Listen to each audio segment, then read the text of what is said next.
Second day of July 2015, the Ochelli Effect is live on UCY.TV radio. Thank you for joining us, whether you're catching us further on down the stream later on in a podcast version of this show or on YouTube or whatever else. Do appreciate you. If you decided to go to the website at ucy.tv/TOE, you're also greatly appreciated. Anyway, also want to thank rather especially Patricia Braunschweiler for helping to keep me on the air this week, and also our unnamed friend that we simply refer to as the Doctor of California. You guys are extremely appreciated, and you know what you did, so that's that. Thank you. Anyway, I do appreciate anybody who's giving me the time to listen to what it is I'm doing. Tonight I have a rather special guest, and I think it's high time that we face what it is we're going to talk about tonight. Also, by the way, and I do always forget to mention this, if you do use the Twitter thing, it's at Ochelli Effect. You'll find me there. Also, there is a Facebook page. There's a couple of them. The best one is the radio discussion group for the Ochelli Effect radio show to give your input. That is, unless you've already figured out a way to send me your private messages, nasty or not, which a lot of people have figured out how to do. Also have an email at Chuck, CHUCK1972 at Lycos, LYCOS.com. And about UCY.TV/TOE, I always do make sure to try and mention this as well, because a lot of work goes into this. The archive shows are there. Also, there are the links to the YouTube playlist for the UCY channel on YouTube that are, well, there's a directed one for the Ochelli Effect and all that. So, do appreciate you. There's also donate buttons, both for the network and for myself. Plus, there is a newsfeed and links to many things, including the various methodologies by which one could listen to this network, including the TuneIn app, and, geez, I guess there's Shoutcast. You can listen to it on iTunes Radio. I think you can use your Windows Media Player, etc., etc. So whether you're utilizing a fondle slab of some sort, or you're actually using an old school computer or just a phone, there is a way to catch this show either live or archive. Anyway, tonight's very, very special guest is Barbara Honegger. She's a fascinating individual in my estimation, and somebody that I really am grateful to have on tonight, and she'll be calling in very shortly. To give you a brief background of Barbara, okay, and this by the way, no biography that I see of her actually covers every single thing that is noteworthy about her. So this is one of those happy guests for me. Um, anyway, Barbara Honegger worked as a researcher at the Hoover Institution before joining the Ronald Reagan administration as a researcher and policy analyst in 1980. Okay, Honegger headed Reagan's gender discrimination agency review before resigning in August 1983. While working for Reagan, she discovered information that convinced her that George H.W. Bush and William Casey had conspired to make sure that Iran did not release the U.S. hostages until Jimmy Carter had been defeated in the 1980 presidential election. Sound familiar? In 1987, Honegger began leaking information to journalists about the Reagan administration. However, it was not until Reagan left office that Honegger published October Surprise. That was in 1989. In her book, Honegger claimed that in 1980, William Casey and other representatives of the Reagan presidential campaign made a deal of 2 sets of meetings in July and August at the Ritz Hotel in Madrid with Iranians to delay the release of Americans held hostage in Iran until the November 1980 presidential elections. Reagan aides promised that they would get a better deal if they waited until Carter was defeated.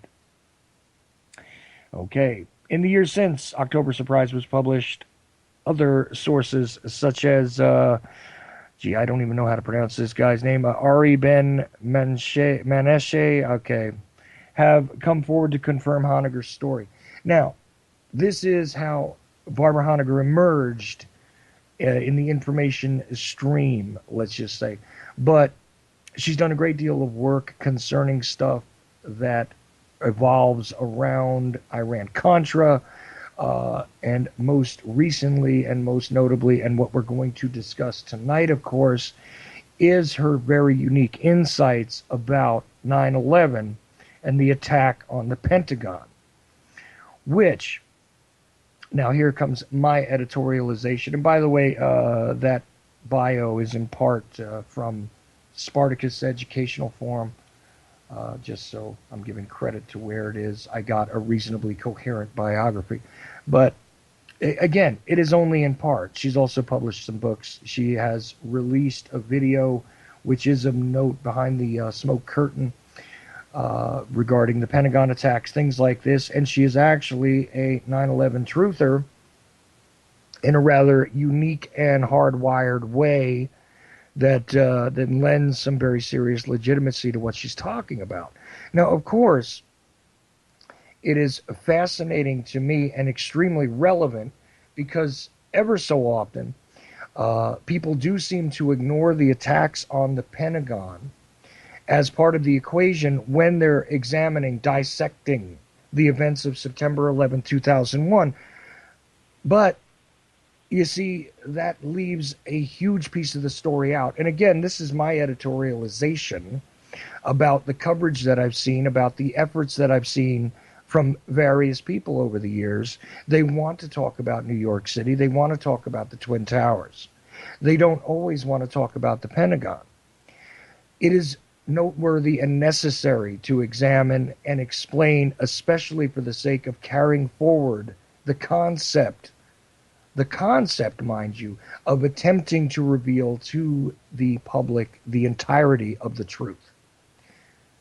It is extremely significant. One of the things that I have seen her focus on in various presentations, and most recently, something very interesting, which relates to the 9/11 memorial, all right, which I'm sure we're going to wind up discussing at some point tonight, although, as usual, I never plan this, I never script this, and choreography is not something I'm fond of either. Okay, so whatever Barbara's going to say, she's going to say, and it's going to come from her very unique perspective.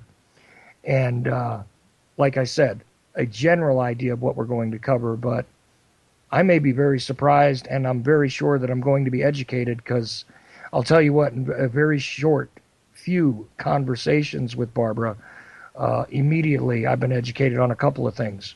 right away, and I don't even think she intended to do so. Anyway, I do have her on the line now, so good evening, Barbara. How are you? Hi, Chuck. How are you? It's great to be on. Thank you. Well, thank you for taking the time today. I know you're extremely busy. And I did touch upon the walking tour of the 9/11 memorial briefly, and also mentioned that video, which is available on Amazon, that people can see regarding the 9/11 attacks on the Pentagon, and Yes. exactly why this is such a significant issue and everything. And I've tried to bring this up, and just to give you a little bit of background, I've had a lot of shows on 9/11. The first one I did was with Richard Gage, where we discussed, Yes, we're very good friends. we discussed New York City mainly, because that's what his focus was. And in fact, when he was doing the Rethink 9/11 tour up in Canada, very much they were focused on Building 7 and things like this. Now, no offense to anybody who studies this or is trying to reveal the truth about what's gone on in New York City, but I think far too often the Pentagon has been ignored, and it is even more significant in a geopolitical sense because, well, let's get honest here. When you attack the military headquarters of the United States of America, you have automatically committed a very particular act of war, and this is not something that's just a matter of rhetoric. This isn't something that just changes the language of what's going on, but this changes a lot of things. And now that's not to say that I believe in the official story. But what Well, I'm that's saying good. is someone attacked that building. And that has a whole different significance, even though, and again, I'm not belittling the lives lost in New York City, not at all. But Not what at I'm all. saying is that this is a far different event than simply attacking a civilian target, regardless of Correct. who the actual terrorists are. That's Okay. correct. I'll leave it open like that. And as I said in the beginning here, before you got on the line, I actually could not find a full biography that it wouldn't take me a very long time to read because you've been so involved in so many things, published a great many different pieces of information, or been involved in the publication of information, including Dr. Kevin Barrett's work recently. Okay, I mean, it's just I don't even know where to begin to put together a very concise and sharp bio in brief for you, for the listener. But maybe you want to Well, maybe I should give the high points that are relevant to my expertise on this that subject. exactly. So That's I what I could, was. That's what I was working yeah. towards. So if you're all set to go, I'm more than happy to just simply hand you the floor and let you do that. Okay. Why don't I just give some high points of my background, my bio or vitae, as they call it, that are particularly relevant to my expertise on 9/11. Okay. First and foremost, obviously, is for 15 years, from 1995 until 2011, mid 2011, I was the senior military affairs journalist at the Naval Postgraduate School. Now, the Naval Postgraduate School is built by the Department of Defense itself as DoD's premier science, technology, and national security affairs graduate research university of the Department of Defense. And I was the senior military affairs journalist there for 15 years. Over 11 of those as a full-fledged GS-12, almost 13, full-time Navy civilian employee. Mm-hmm.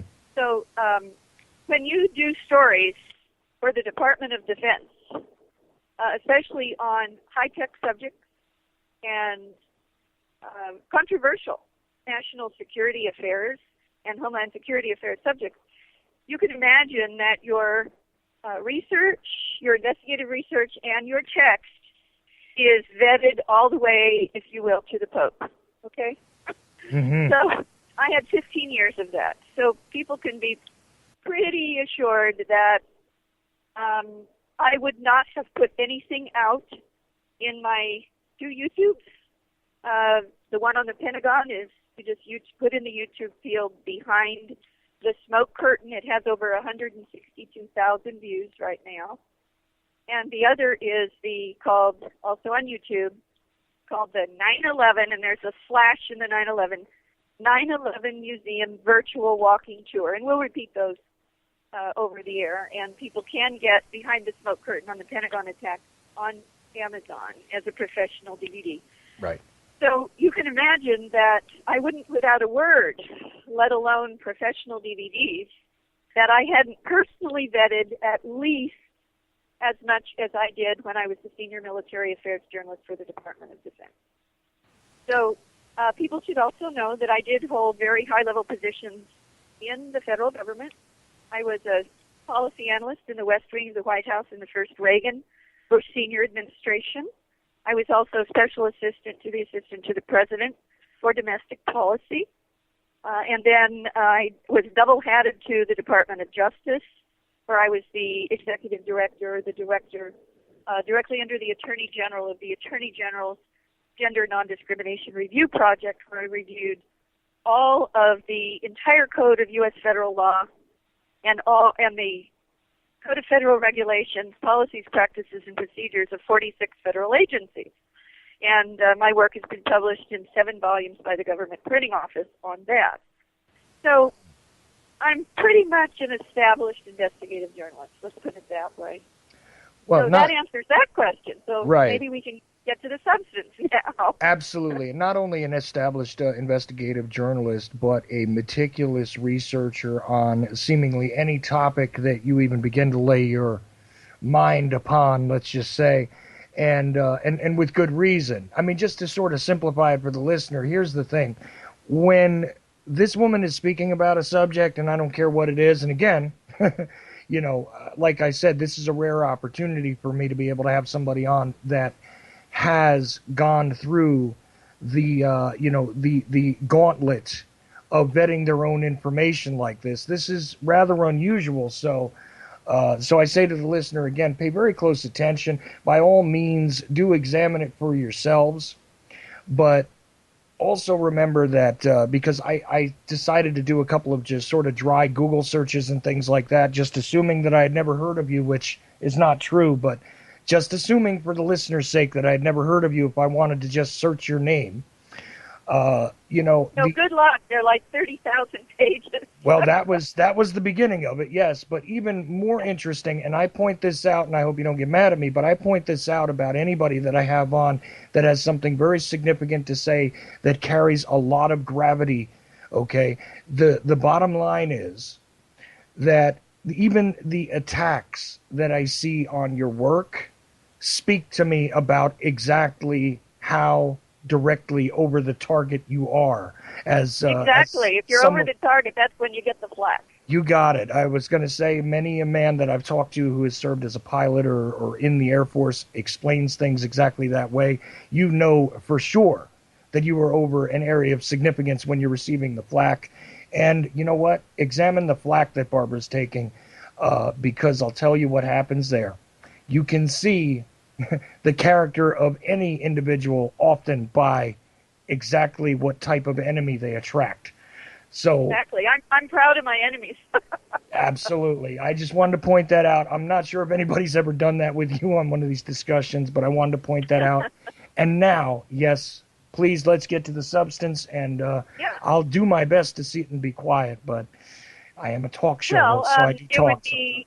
What I would probably do, unless you want to start out with a question, I would probably give people the highlights, what I call the burning take-home messages of Behind the Smoke Curtain, which is on YouTube, and it was a presentation at Seattle Town Hall in January of 2013. Seattle Town Hall looks kind of like the Supreme Court building on the outside with, white marble pillars and all of that. And it was advertised and publicized to the kazoo. And there was a standing room only audience, and you can see that in the video. But my partner in Behind the Smoke Curtain, Mark Schneider, who is the videographer and activist for Seattle 9/11 Truth, he is my full partner and copyright partner on Behind the Smoke Curtain. and the 9/11 Museum Virtual Walking Tour. And so we are in this together. So I just wanted people to know that Mark it's not just a talking head. Mark spent months inserting, with my guidance, inserting video clips and photographs from the Pentagon on 9/11, video clips from the Pentagon on 9/11, quotes. You will see the actual evidence for yourself in Behind the Smoke Curtain that is inserted on the screen many, many, many times, dozens and dozens and dozens of times. So you don't just take my word for it. And I also give you links on the screen. If I make a claim, you're going to be able to go to that link and see it on the web for yourself. So anyway, I just wanted to shout out to my partner, because I do all the content, but I can't bring it to life without my videographer, and he's a great videographer. So anyway, so I'm going to start with Behind the Smoke Curtain, which is on the Pentagon attack on YouTube and available on Amazon on DVD. I'm going to give you the highlights of that. Mm-hmm. So I think the most important take-home message is watch it. Be sure and watch it. But before you watch it, I'm going to give you some burning data points, I call it. The number one take-home message after you watch it should be this. It should be that just as at the World Trade Center, as has already been proved by Richard Gage and Neil Parrott and Professor Stephen Jones and so many others, for the World Trade Center, World Trade Centers 1, 2, and 7 on 9/11, most people know that there were pre-placed explosives, including military-grade super nanothermite, threaded and salted throughout those buildings, all three of them. World Trade Center 7 not hit by any plane, came down at about 5:20 p.m. on 9/11 in a classic controlled demolition.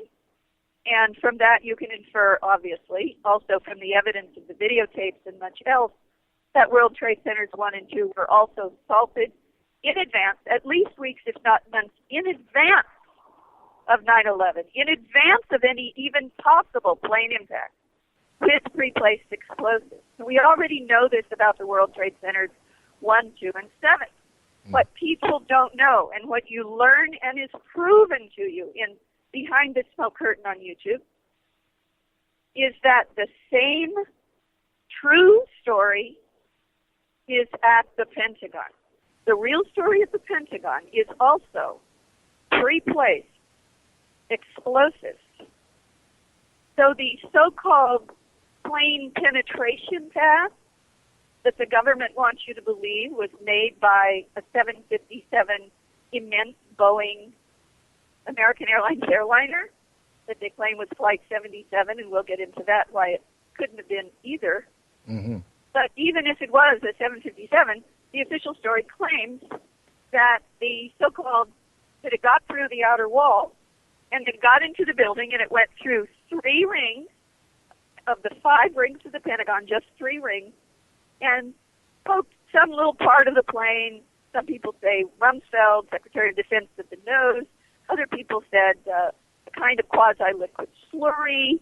There have been all kinds of official story absurd myths about what created this so-called exit hole on the inside of the 3rd ring of 5 rings into the Pentagon. But the bottom line is the official story says a plane made all of that internal damage, poked its nose or some part of the plane through the inner wall of the 3rd of 5 rings in, and made a perfectly round, about 16-foot diameter hole on the inside of the 3rd ring in. That's the official story. Right. So in Smoke Curtain, you learn that cannot be true. You learn that all of that internal damage path. You learn the evidence that it was made with pre-placed explosives, that the so-called exit hole on the inside of the 3rd ring, the C ring, is not from any part of a plane. The Pentagon's own spokesman said that this debris here, right outside the so-called exit hole in the C ring, outside the C ring, is no plane parts at all, just Pentagon metal. That's the Pentagon's own spokesperson at their own press conference on September 15th of 2001, a few days after the attack. So the bottom line is The real story at the Pentagon is pre-placed explosives that simulated or faked the penetration path inside the building of a plane, and also faked the entrance hole and faked the exit hole. Right, and extremely notable to me because I've looked at this picture of the alleged exit of the plane, just outside the third ring, and it speaks to me almost as if it were an exit from a bullet. I mean, larger scale, obviously, but I mean, you almost could not imagine that this was not made by anything other than a projectile with the way it looks, right? But that's just inconsistent with reality on many, many levels. I mean, how many laws of physics have to be defied in order for the story to fit? This has always been my question about that, right? And probably not that absurd a question, right? Hi, Chuck. Are you there? You didn't hear me. No, I'm sorry I didn't. I lost the connection for about 40 seconds. Oh, sorry about that.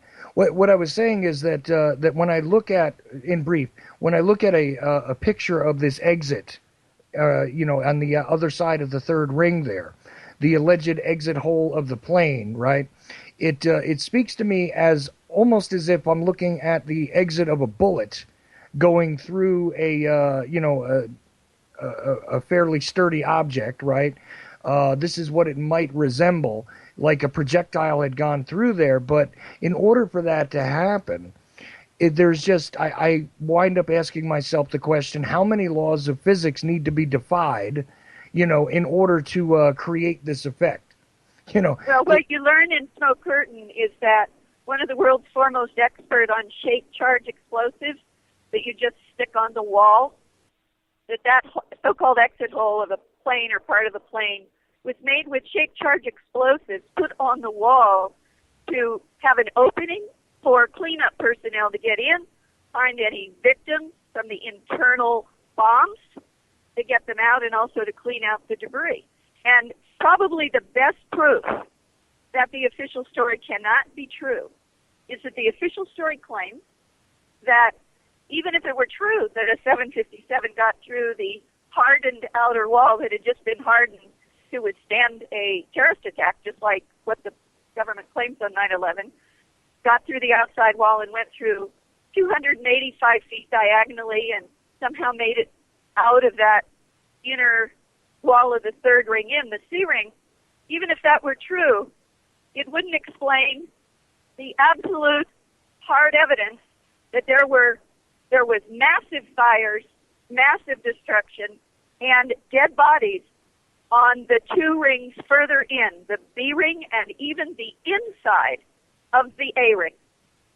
So any kindergartner can figure out that even if a plane got through 3 of 5 rings, it can't explain the death, fire, and destruction in the 2 rings further in the net. And you see that for yourself in Behind the Smoke Curtain. You certainly do, and that's why I pointed it out, And not only that, but just leading up to the approach to the Pentagon. See, these are the questions I've always wanted somebody to answer or to speak about. And like I said, everybody seems to want to stick to New York City, But, and I do want to have you sort of explain why the Pentagon is a different target than, say, the World Trade Center was, why there is an added significance to that happening. I really do want to hear you speak about that really briefly as well. And then we'll certainly get back into the, the physical evidence and what is obviously eliminated by the physical evidence itself as well. So, but yes, well, yeah, it's very, very important. In fact, Behind the Smoke Curtain begins with the answer to that last question of yours because it's so critically important. And that question is, why is the Pentagon, why is the subtitle of Behind the Smoke Curtain, the subtitle is What Happened at the Pentagon and What Didn't, and Why It Matters. So it matters so greatly because without the Pentagon attacks, which was an attack on an iconic national military facility like the original Pearl Harbor that got us into World War II, without an attack on a major national military facility, or any military facility for that matter, it would not have been an act of war. It would have just been a terrorist attack. It would have been a bigger World Trade Center attack like the 1993 World Trade Center attack. It had already been attacked by bombs in 1993. And that attack was perfectly well handled by the civilian courts, by the Department of Justice and the Attorney General and, the civilian legal structure of the United States. But the whole point of the inside job attack of 9/11, especially at the Pentagon, was so that it could be called a war, and I underline the word war, a war on terror. Mm-hmm. And in fact, President George W. Bush, in his own memoirs, in his own biography, and in his speeches when he ran around the country and the world and Europe talking about his book some years back, he actually states for the record that when the first World Trade Center was attacked, like most of us, he thought it was a terrible pilot, that is, an accident.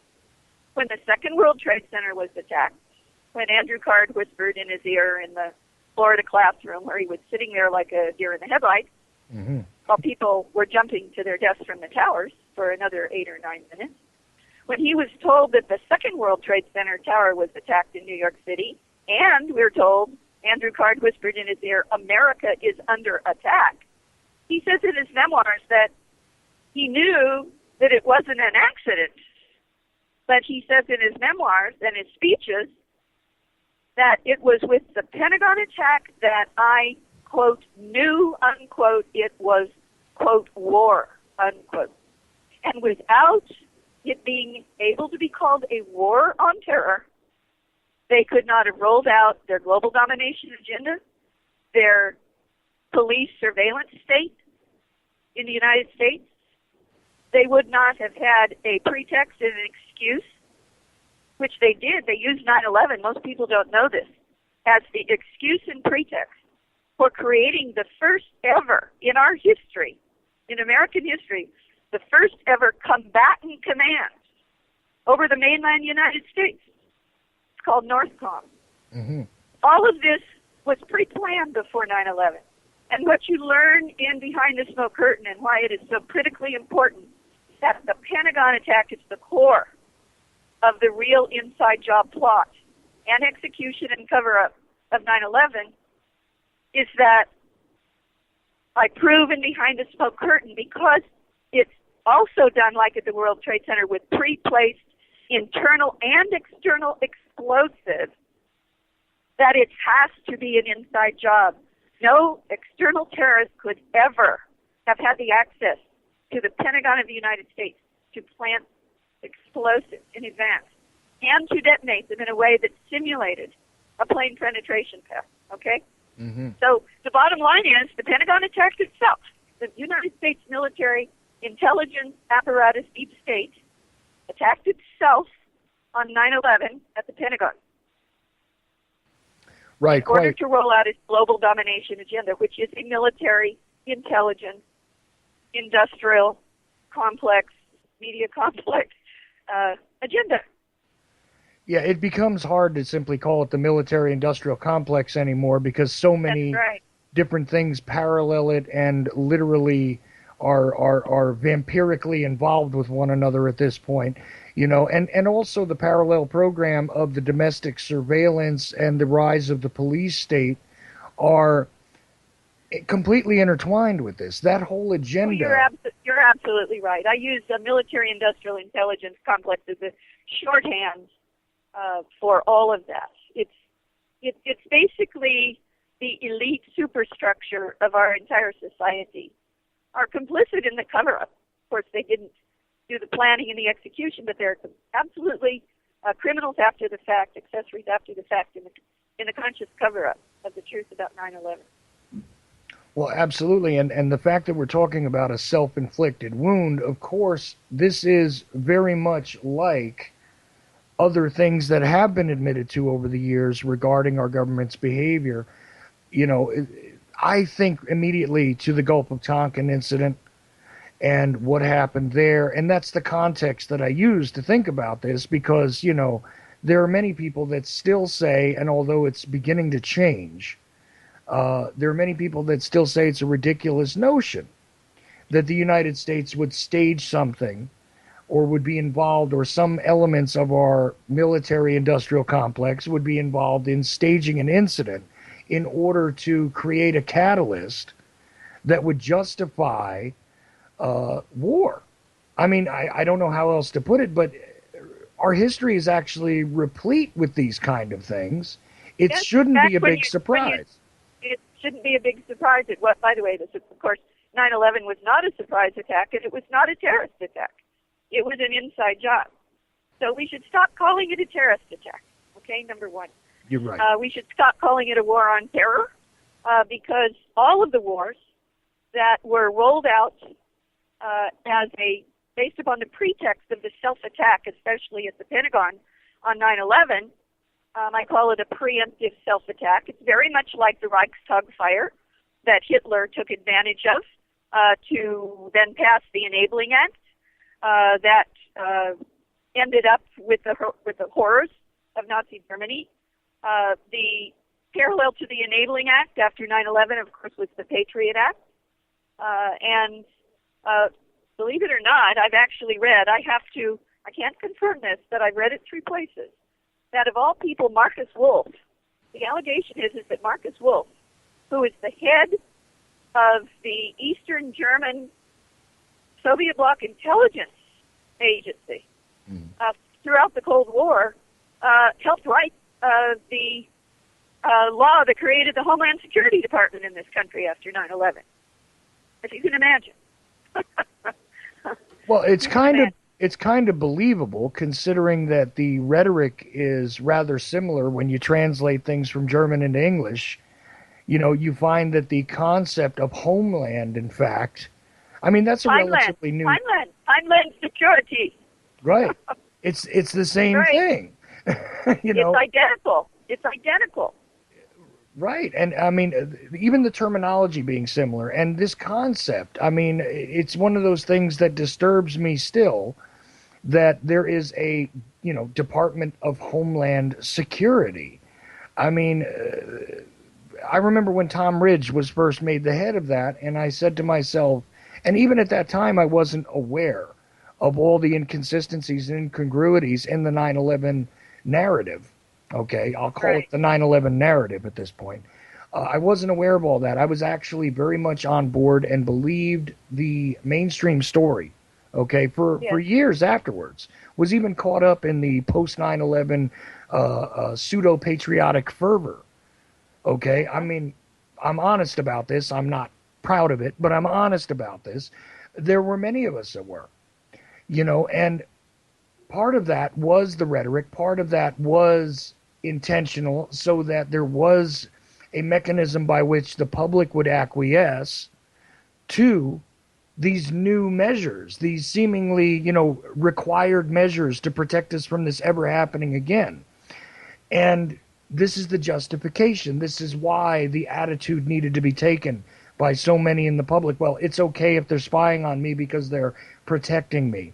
It's okay if we have whole new layers of incompetent security at the airports because, well, it's for our own good. It's for our own protection. Things like this. But that's the classic quote of Goebbels, who was the propaganda minister and czar for Adolf Hitler. That famous quote, which is pretty much verbatim, where he says, well, it's simple to get the people to go along with the war. All you have to do is tell them they're under attack, under external attack. And the best way to make them believe they're under external attack is to fake that external attack. And that's exactly what Behind the Smoke Curtain proves happens at the Pentagon. It is not a speculation. It is not a theory. It's not even a working hypothesis any longer. Right, and it is absolutely an essential piece of viewing for anybody listening to us right now. So if you go to YouTube, you can see it there, but you can also acquire your own copy on DVD at Amazon.com, and that's all there is to that. You need to see it. Again, the name is Behind the Smoke Curtain for anybody who wants to see it on YouTube or get the DVD. Right. I actually put the cover art in part in the graphic for tonight's show that Oh, I great. released out. I put That's that out great. on Twitter and Now, by Facebook. the way, I want to jump in here and just point out to people that it wasn't just the original 9/11 attacks. Many people forget that there were also, shortly after the 9/11 attacks, suddenly there were all this anthrax letter scare, and the military-grade weaponized nano-anthrax at 1,000,000,000,000 spores per gram in the letters that went to Senators Leahy and Daschle, who just happened to be Democrats and not Republicans, right? Mm-hmm. And just happened to be the two senators who were trying to prevent a more extreme version of the Patriot Act from passing.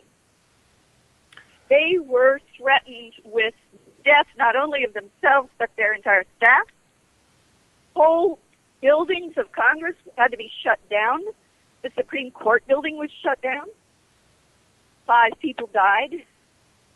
So we know, by the way, and I'm going to give you the link, Chuck, to put on your website as well, to a very important article that I've published. It was published on the front page feature story of the Rock Creek Free Press, the independent paper in Washington, D.C., and also it's still up on opednews.com, the progressive website, journalistic website, and it's called The Scarlet A, Links of Anthrax to the Day of 9/11 itself.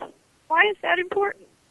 That is really important because the official story, if you recall, is that those anthrax letters weren't even mailed until September 18th, 7 days, a week after the 9/11 attack, even though the date on the letters on the inside was September 11th on all those letters, okay? Mm-hmm. So, guess what? In the Scarlet A, which I'll give you the link, and people need to read that article for themselves, with all the citations and references at the end, so you can see it all for yourself. What you learn is that there was an emergency response exercise that was scheduled to begin, according to the official story, in New York City with the Army, with FEMA, with police, with firemen. It was called Tripod 2. And it was, guess what? On a bio-warfare scenario. And you will see in the Scarlet A all of the evidence that links the anthrax, claims of anthrax, to the day of 9/11 itself. For instance, Jerry Hauer, who had been Giuliani's head of his emergency management office in World Trade Center 7, called and ordered and had delivered anti-anthrax Cipro to the White House on 9/11. Mm-hmm. And you will learn of a witness who was physically in New York City right by the World Trade Center 2 just as it started to fall, and that huge pyroclastic cloud started at him down the street, and an angel grabbed him by the arm and pulled him into a bank building, saved his life. And he looked at the jacket on this man, and he was big letters, FBI. And this FBI operative, officer, agent, said, as they looked out the window, he said, "We," meaning the FBI, "were told this was coming down and that it would involve anthrax." We're talking about as World Trade Center 2 was falling. Okay? So you're going to learn a lot. You're also going to learn that a man by the name of William Patrick, who was the top biowarfare expert of the U.S. government, he's now deceased, but he was very much alive before, on, and after 9/11 for a few years. Mm-hmm. William Patrick had the private trade secret through the process to make the 1 trillion spores per gram weaponized anthrax, powderized anthrax, that was found in the letters to Senators Leahy and Daschle. You can't get more inside job than that. And as you know, the official story even is that a man, this patsy, tall guy named Bruce Ivins, trying to pin the anthrax and the anthrax mailings, letter mailings on a dead man conveniently, who couldn't have done it. The government and FBI's official story is that their official story now, and it's a closed case, the FBI says, is that it was an inside job. That a bioweapons expert, Bruce Ivins, from the Army's own lab at Fort Detrick, biowarfare lab, did it, even though we can prove that he couldn't have done it and therefore didn't do it. The official story is that the anthrax letters were an inside job by the Army. Right. Okay? And if my Scarlet A links the anthrax that was in the letters to the day of 9/11 itself, therefore Scarlet A, with the inference from Scarlet A is that the government, by admitting that the anthrax letters were an inside job, is effectively admitting that 9/11 was an inside job. Well, right. It's amazing. Because if it's part of the same program, okay, Yes. if it is a part of the campaign of terror, and one part of it is an inside job by the United States government, then it logically follows the entire campaign of terror. Okay, because it was a campaign of terror. We can't take the word terror away. It was. Because yes. I remember the so-called second wave, the anthrax letters were the so-called second wave that the perpetrators of 9/11 itself used to extort the United States Congress into passing the Patriot Act. And when the two senators, Leahy and Daschle, resisted it, they were sent weaponized anthrax letters. Along with some journalists. Along with some journalists, yes. Who journalists. coincidentally were working on pieces that weren't going to be very kind to the regime in power at the time. Okay, just coincidental. Yes, especially Bob Stevens in Florida, who, according to the official story, he was the first person that the mainstream media let us know anyway received, they believe, an anthrax letter. He died of inhalation anthrax on October 5th of 2001, and the first stories that he was ill and in the hospital with lung anthrax, inhalation anthrax, which is the deadly variety, unlike skin anthrax, isn't as deadly as inhalation or lung anthrax, where you breathe it into your lungs. The first stories were on the 1st or 2nd of October that he was in the hospital. And guess what, Chuck? Guess what? Guess what date John Yoo, the infamous John Yoo of the torture rationale secret memos, guess what date he wrote his first rationale memo, secret rationale memo in the Department of Justice, rationalizing the, quote, need, unquote, to mass surveil all communications of American citizens. Guess what date? October 4th. Ah. So that the rationale and the fear factor was also used inside the administration at the highest level to put pressure on officials who weren't at such a high level, they were part of the inside jobbers, to actually then roll out these horrendous new policies, alleged policies that are totally unconstitutional and totally illegal under existing statutes. It's against the law to torture. It was at the time against the law to have any kind of surveillance of a U.S. citizen without an explicit warrant in advance by the CISA court. You know. Right. So you're right. The whole thing was orchestrated by the same inside cabal that did the actual attacks on 9/11. They did the anthrax attacks. They pushed through the Patriot Act. They sent the anthrax letters. And they are continuing to this day to do false flag attacks around the world and in the United States to so-called maintain the myth of the original 9/11 attack, that it was a terrorist attack at all. See, and also even today, what emerged in the news, I view even the events of today, and I don't know if you caught them earlier, but you heard about the Navy Yard? Today, no, I haven't. Tell me. Okay. Well, there, in brief, just to give you a sort of a vague summary of what happened, there was breaking news all over the place that there was an attack on the Navy Yard in Virginia. There, the same one there where there had been a shooting incident in 2013. Well, that's Okay, interesting. I was there. I was in the Senate building that morning.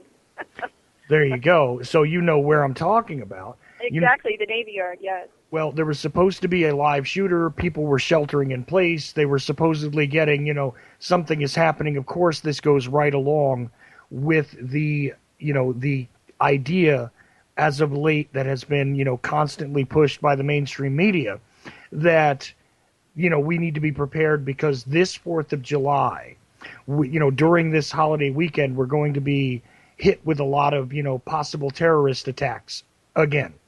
Okay, so be alert, be ready to see something and say something. And of course, this whole attack allegedly happened. There's supposed to be a live shooting event. All of these things happening, breaking news for a while. And then they came back and said, sorry, we don't have a shooter. There was no event. You're kidding. That was today? That was today. Jesus. Okay. And Give my language. no, I totally understand. But you see what's happening is just like, and a lot of people don't recall this, and you're going to have a hard time searching for it, but I promise you, if you look hard enough, you'll find it. After the anthrax attacks went public, there were various incidents on local levels all over the country. Oh, hundreds, yes. Hundreds of incidents of people walking into convenience stores and dumping powder on counters and running away. Yes, simulated anthrax attacks. Simulated. But it's not real anthrax, yes.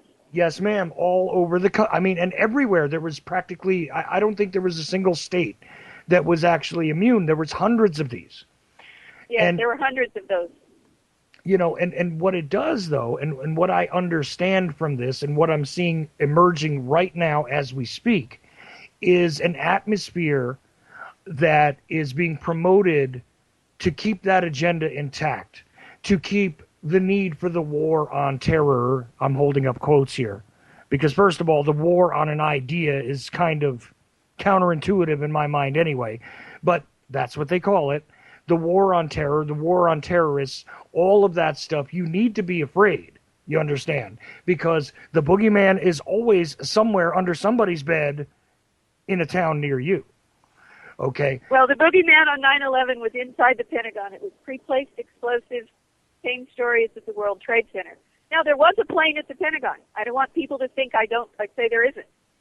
When you learn in behind the smoke curtain, yes, there was a plane. But what you learn is it wasn't when the official story says it arrived at the building. It arrived at 9:32 and 30 seconds.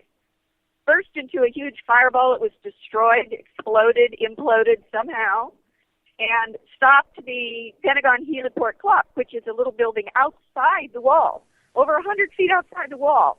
There was just a huge explosion, that fireball you've seen in those famous 5 frames of the videos at the Pentagon that went around the world.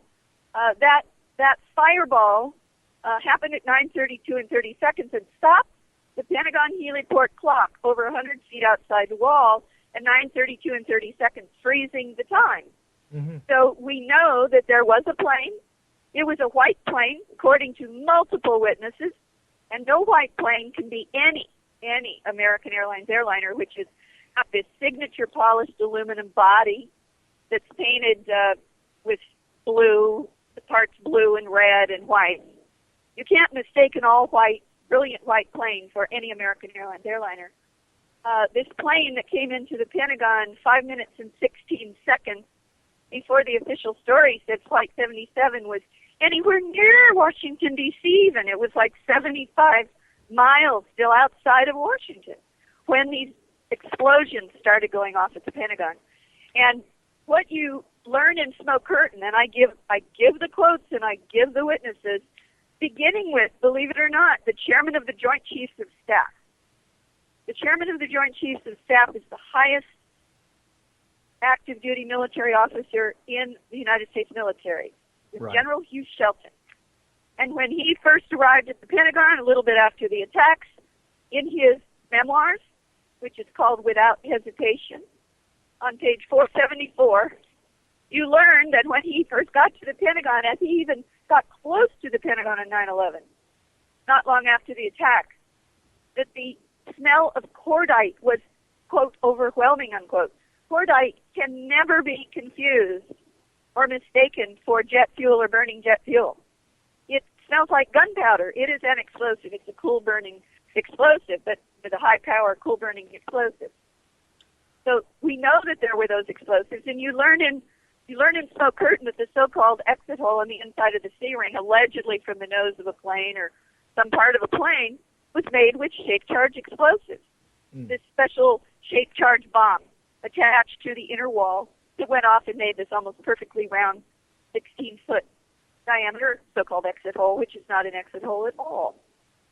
So there was a plane at the Pentagon. It didn't come in when the official story says, much earlier, and it didn't come in where the official story claims, which was over to the right in on the west wall. The official story claims it hit at column 14 in Wedge 1. Now, most people think that Wedge 1, if they know anything about the Pentagon, is the whole west wall. That's not correct. The center line, each side of the Pentagon is a little over 900 feet in length, so a little bit over 3 football fields, right? Right. If I got that right. No, let's see, 300 yards, right? Well, how much is a football field, Chuck? It's 100. It's 100 yards. 100 yards is 100 yards. Yeah. Okay, right. So it's 3 football fields. Each side of the Pentagon is approximately a little bit more than 3 football fields in length. Right. And the center line of each of those 5 walls on the outside, the center line to the corners, are what are called the wedges. So a wedge actually goes from the center line of one of those walls around the corner of the pentagram to the center line of the next wall to the right or the left.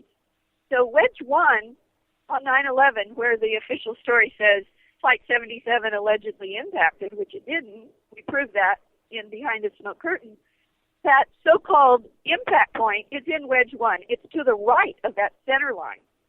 But what you learn in Behind the Smoke Curtain is that all of this plane debris from this plane that exploded or imploded or was hit by a missile or in some way was actively destroyed at 9:32 and 30 seconds, over 5 minutes before Flight 77 was anywhere close to Washington, that happened way left, way north along the wall outside of wedge 2, to the left of that center line.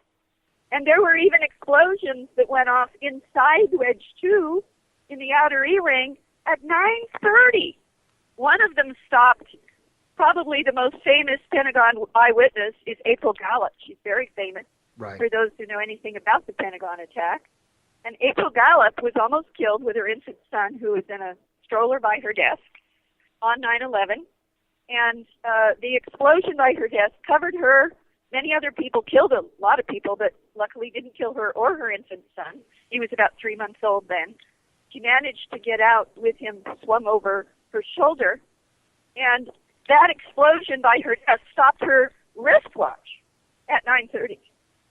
So we have the time of that explosion. To the best of our knowledge, the first interior explosion at the Pentagon was at 9:30. Then there was a plane, a white plane that came in, because it's white, couldn't have been any American Airlines plane, let alone a 757, let alone Flight 77, which was allegedly a 757. It came in at 9:32 and 30 seconds, exploded or imploded by the external building called the Heliport Firehouse, stopped the Heliport Firehouse clock at 9:32 and 30 seconds, over 5 minutes before the official story says Flight 77 hit 120 to 150 feet further right along the wall, which of course it didn't. So right. You learned in Smoke Curtain that the real story at the Pentagon is like at the World Trade Center. The story at the World Trade Center, we now know the real story, the real narrative of what really happened is, yes, there were planes, but the planes at the World Trade Center, just like the plane at the Pentagon, was just the pre-scripted, staged cover story, cover cause for the external pre-placed and internal pre-placed explosives that then went off. And the proof of that at the World Trade Center that not too many people know outside of aficionados in the 9/11 truth movement, this is incredibly important, is that there were massive basement level explosions. There were 6 levels under the ground level of both World Trade Center towers 1 and 2. Deep down under both of those towers. In one case, 14 seconds, and in another case, 17 seconds before their respective planes hit dozens and dozens and dozens of floors way up high. Massive explosions went off first in the basement. Right. And because once the basement explosions go off, if you figure the speed of those planes, according to the official story, going like 550 miles an hour, they claim, just do the math, you will see that they were something like a mile out when those basement explosions went off, which meant that if they were really being controlled by hijacker pilots, something could have gone wrong if they were really under the control of a real outside terrorist, and it could have missed the towers, right? But they hit the towers.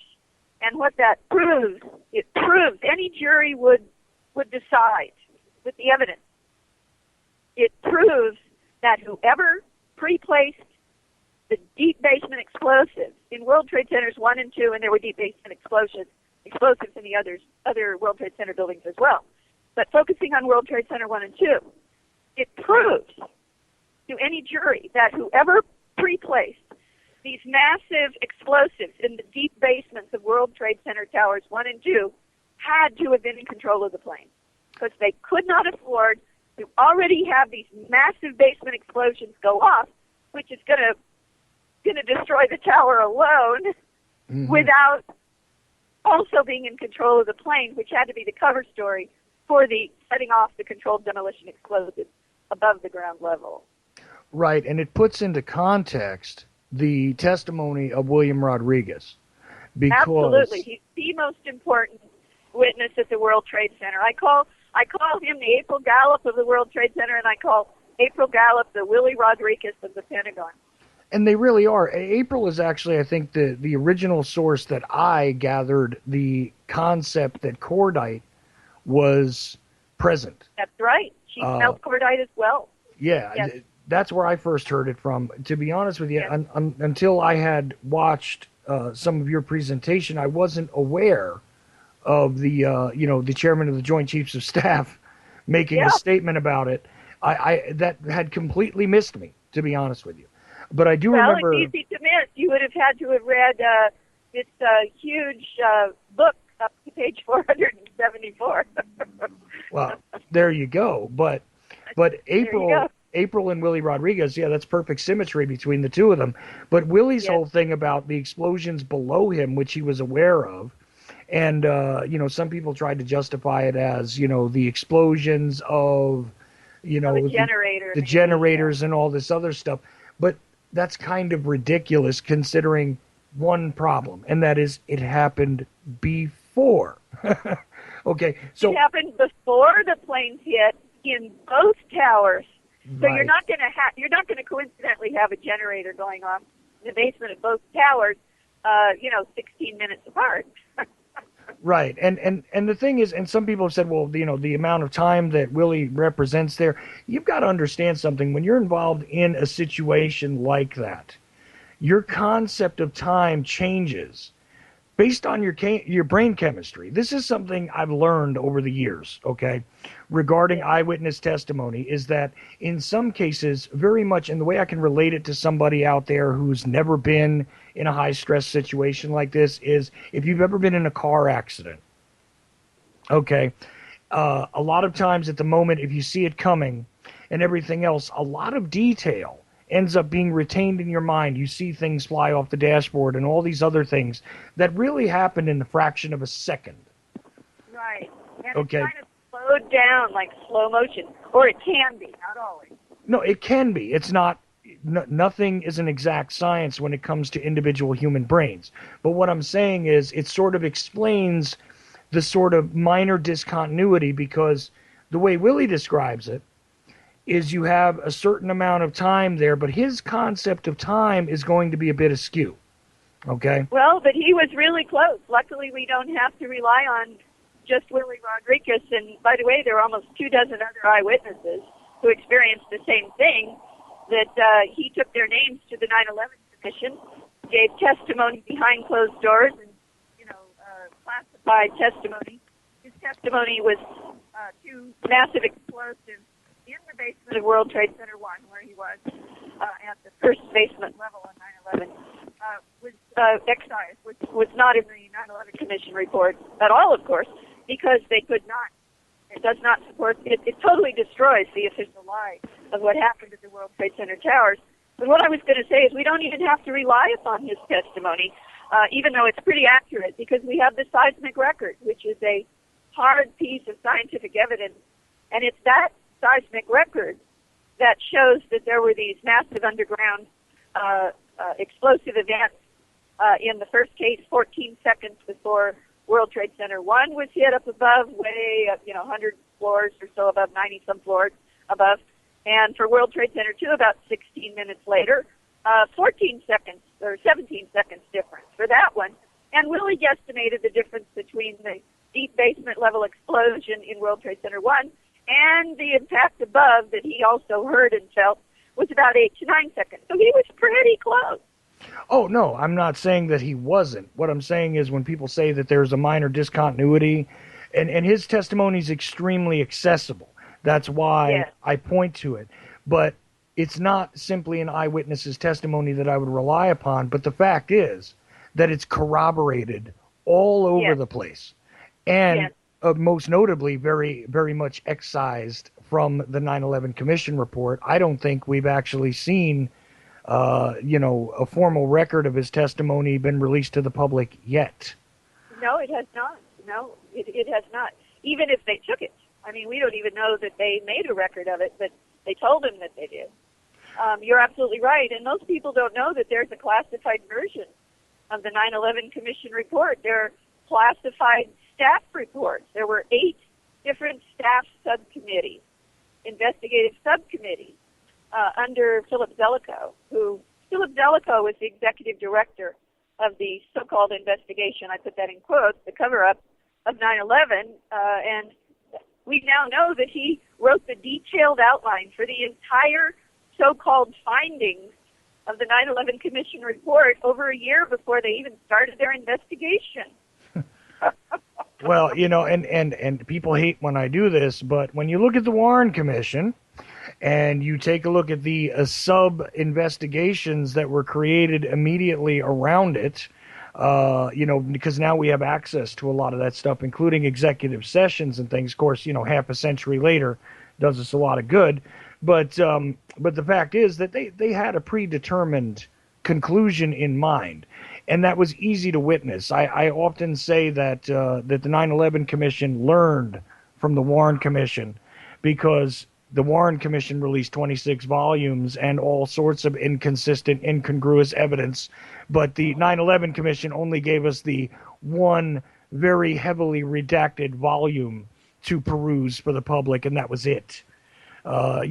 And the absolute proof with both the Warren Commission, of course, and the 9/11 Commission, that in the case of the 9/11 Commission, Philip Zelikow, the so-called executive director, who was, had written books with Condoleezza Rice, Bush's national security advisor, was her special aide plenipotentiary when she went to the State Department as Secretary of State. They had worked on the George Bush Sr. campaign and in the George Bush Sr. administration in the 90s. So having Philip Zelikow as the so-called head executive director of the 9/11 Commission was the same as putting Condoleezza Rice or Dick Cheney or George W. Bush in charge of the 9/11 Commission. Of course it was going to be a cover-up, and it was. It was basically written by the White House before it even began, and the proof that it was an inside job, and all these top people in the White House were part of the inside job at the very highest level, is that Philip Zelikow's story in his narrative, the official narrative in the 9/11 Commission report, not put out for another 4 years, is the same narrative that was put out by administration spokespersons for, quote, who did it, unquote, i.e. Al-Qaeda and bin Laden, while the towers were still burning and before either one of them had fallen. That was put out by the perpetrators themselves on national television live while the towers were still smoking.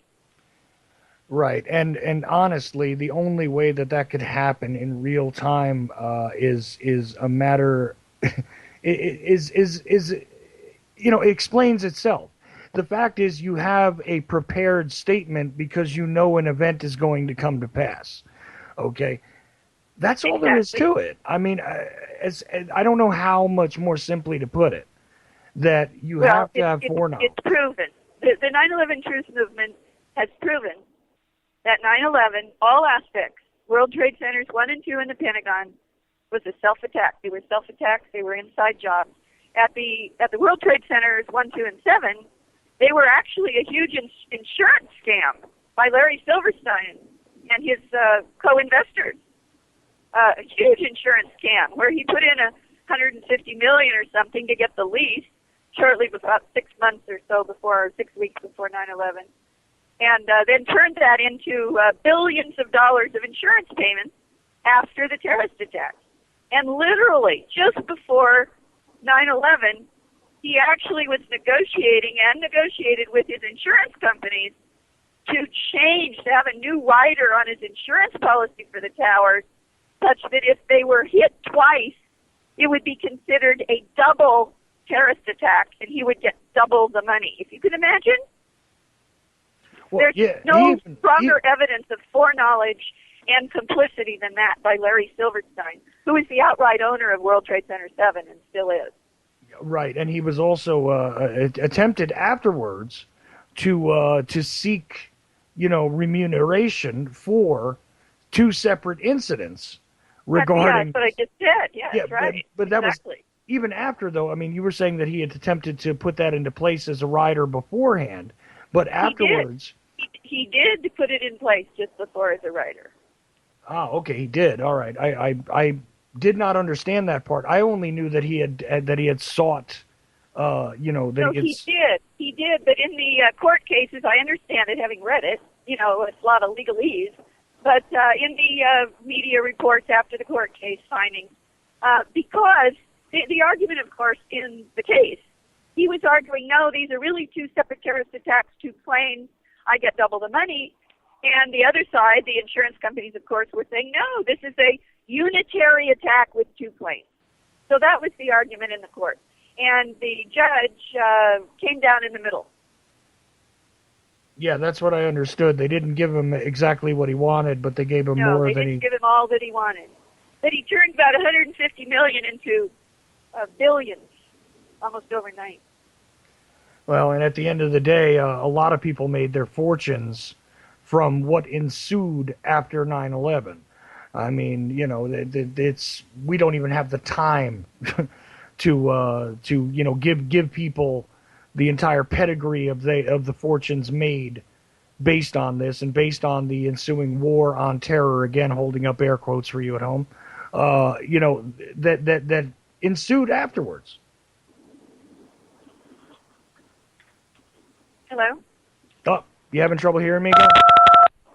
Hello? Hello. Oh, yeah, I can hear you. I lost you there for a second. Yeah, I'm sorry. I don't know. I think you're having a little trouble with your signal, but... So it's okay. I'm back. Maybe I just held the phone a little.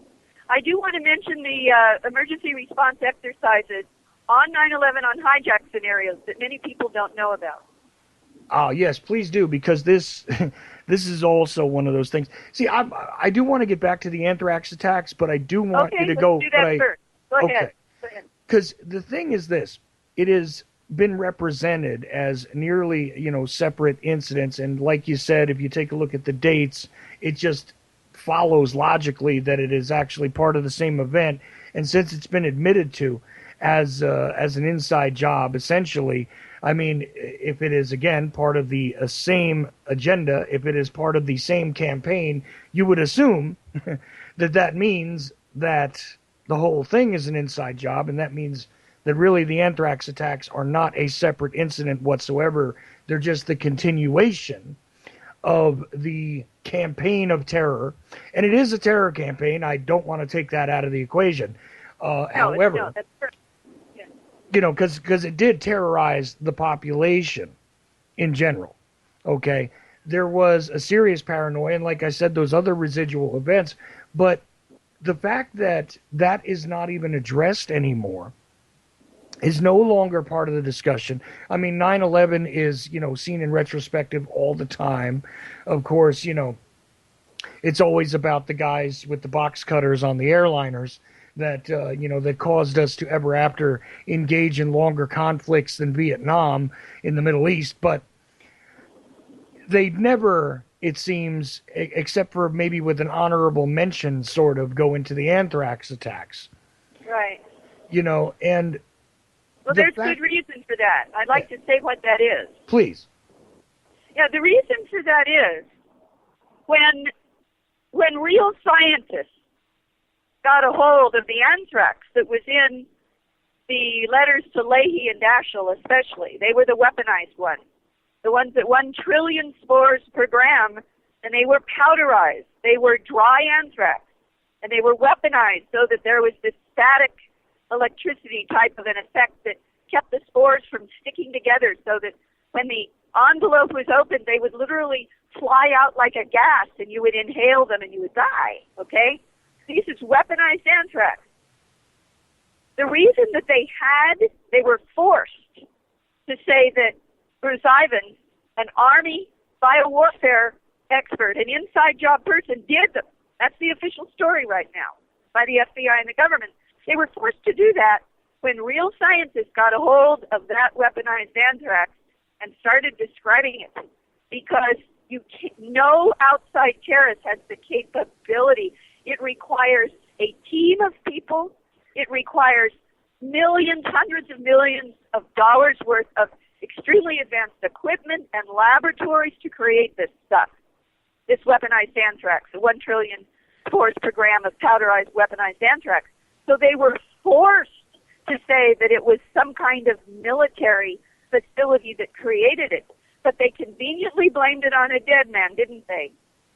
Conveniently blamed it on a dead man in order to point the finger away from the real United States military intelligence lab that did do it, and that's the Battelle Memorial Institute in Ohio and Dugway Proving Ground in Utah, the Army's bioweapons testing, development and testing center. That's where the finger points to the actual anthrax in those letters, okay? So they used Bruce Ivan as a fall guy and a patsy to point the finger away from the real inside job anthrax creators and mailers, which we've proven could not have been Bruce Ivan's, because Fort Detrick, where he worked, only works, first of all, with liquid anthrax. It doesn't work at all with powdered or dry anthrax at all, which is what was in the letters.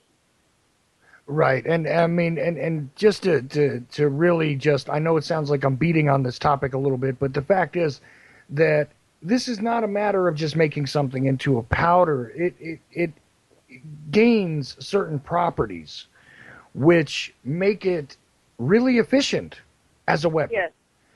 This is exactly. Weaponized, yes. I mean, weaponized, it doesn't just mean that it can be used as a weapon. It means that its specific characteristics are by design, so that, yes, like you were describing, it automatically goes into like a gaseous sort of form. They're not wasting this stuff. It's, and it does take a very particular set of knowledge. You're not going to be able to, do this in your chemistry set at home kind of thing, by continuously grinding, and voila, you've come along with, anthrax, even if you can get your hands on it. That's right. That will do many this. People don't know this, Chuck, but you probably saw this only about a month ago, maybe a little less even. Mm-hmm. But believe it or not, a man by the name of Richard Lambert, who was the head, the chief, the head of the FBI's entire so-called anthrax investigation for 4 years, has gone public now as a whistleblower in a court case. And I will send you the link to his filing in a couple of New York Times front page articles about it that you can post.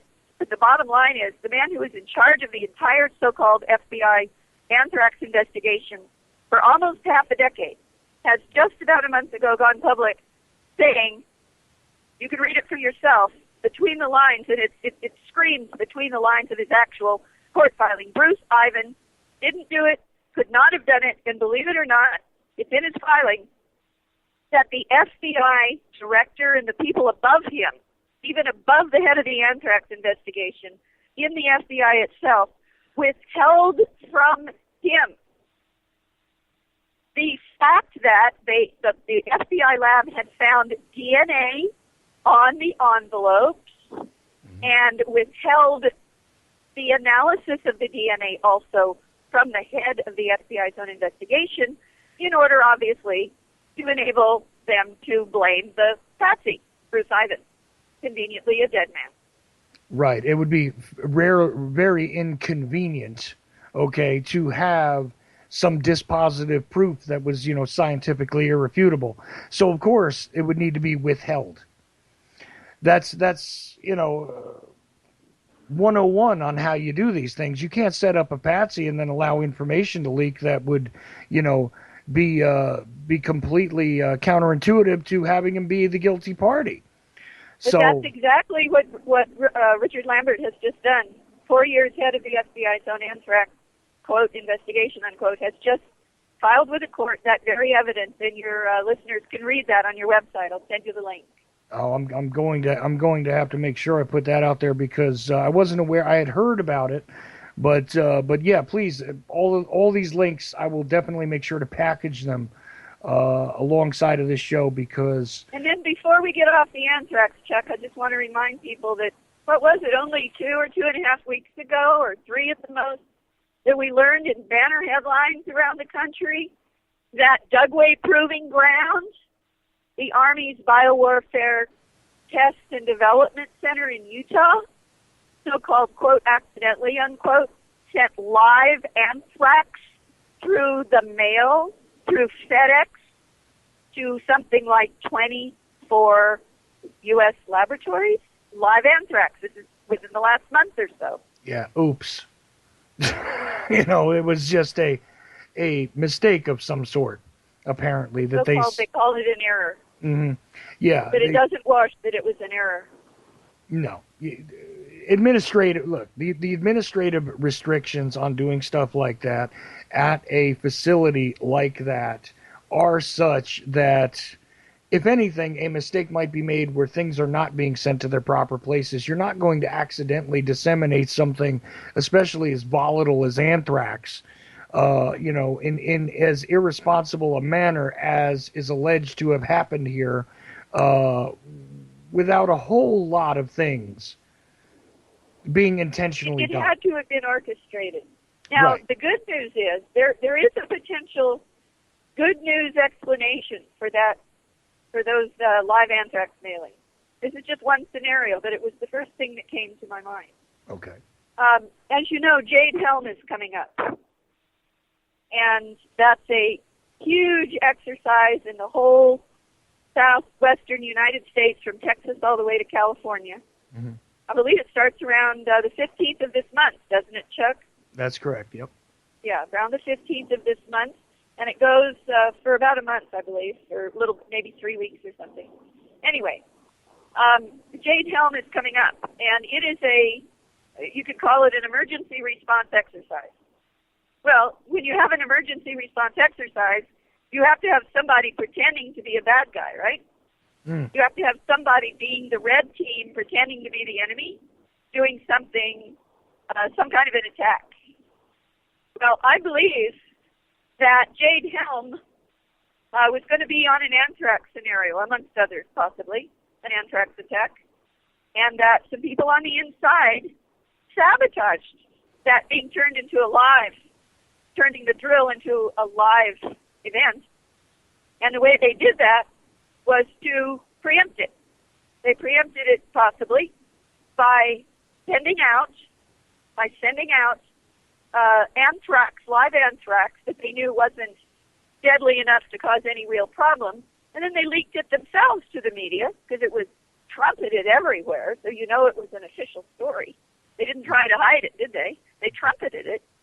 And so they trumpeted that this live anthrax went out and that it came from Dugway Proving Ground. So that if somebody on the inside of Jade Helm wanted to pull a 9/11 and make a so-called emergency response exercise, in quotes, go live into an actual attack, like happened at the Boston Marathon and 9/11 and many other examples, all they would have to, if that happened, they were just letting the insiders know that Dugway would be blamed, and they didn't want Dugway and the Army to be blamed. So that's now not going to happen, at least not that scenario. Well, that's a really fascinating, hypothesis, and that does lead us right back into the discussion about the exercises, because you mentioned them, but I sort of cut you off to go into the anthrax discussion, right. And we've got about a half hour left, which I think is fair to give a representation to the concept of these exercises, which turned into the live event on September 11th, 2001. That's right. Again, coincidentally, there goes those air quotes again. But coincidentally, these scenarios that allegedly occurred sound rather familiar, don't they? Yes. So people need to know that it is now acknowledged. It's not just proven, which we've done. My own research was the first, but then it's been taken up by other 9/11 researchers, and now it's been acknowledged. Number one, that the Air Force, that NORAD, which is an Air Force agency, NORAD is the agency that was supposed to scramble fighter jets and didn't for over an hour and 15 minutes on 9/11, right? So all those attacks went forward without any scrambled jets stopping them or even going on their wings and telling them to land, okay? None of that happened. So that's NORAD. And all three attack locations on 9/11, New York City, Pennsylvania, and the Pentagon, they're all in what's called the northeast sector of NORAD. So it has now been acknowledged in print by the man who was the commander, the operational commander of NORAD Northeast Sector. They call that NEADS, N-E-A-D-S, NORAD Northeast Sector, on 9/11. His name is Colonel Bob Marr, or could have been Lieutenant Colonel Bob Marr. Anyway, Bob Marr. He is acknowledged in a book called Touching History by Lynn Spence. And it's in the first part of the book, about pages 23 to 27, something like that. You can get that book. Mm-hmm. And she interviewed Bob Marr, and he acknowledged that on the morning of 9/11, his NORAD Northeast Sector was planning to run, and started a hijack scenario exercise. And I put exercise in quotes now. Because what happened?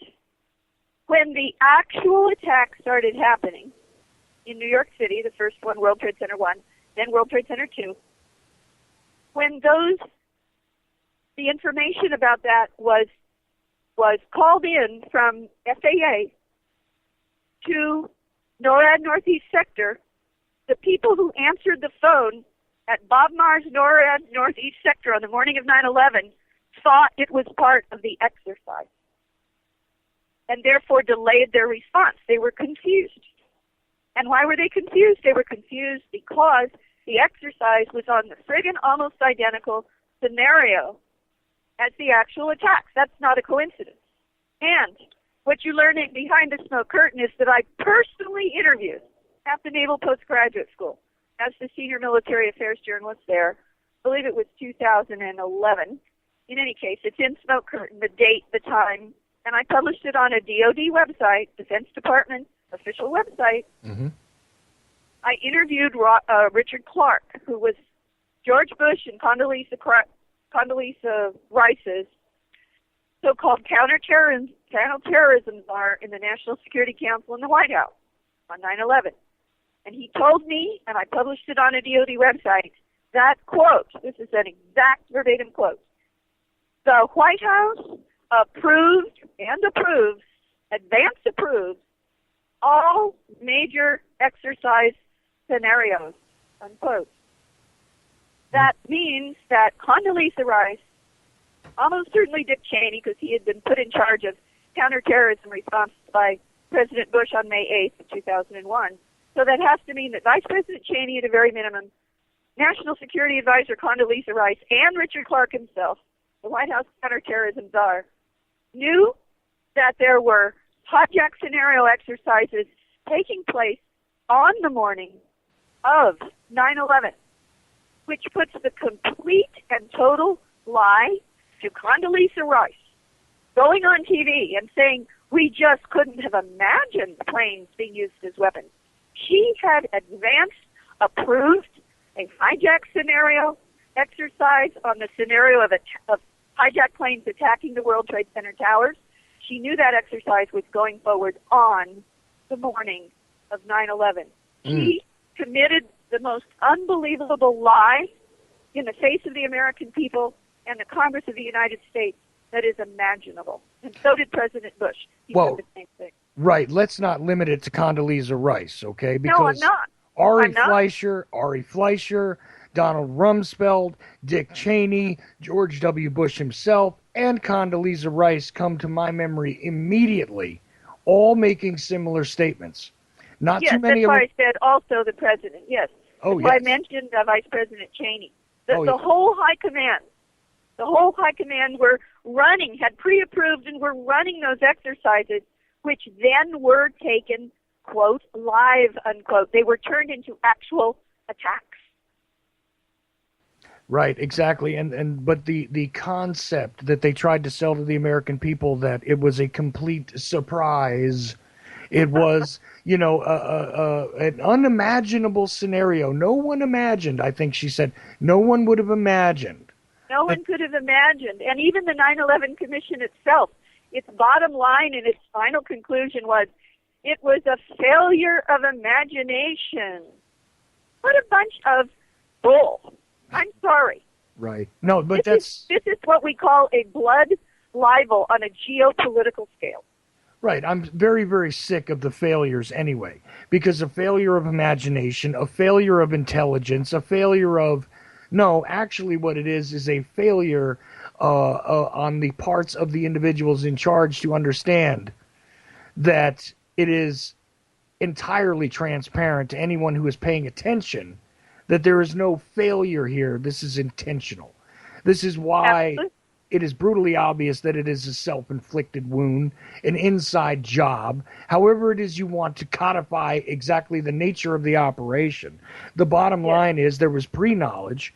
There is absolutely no question of that.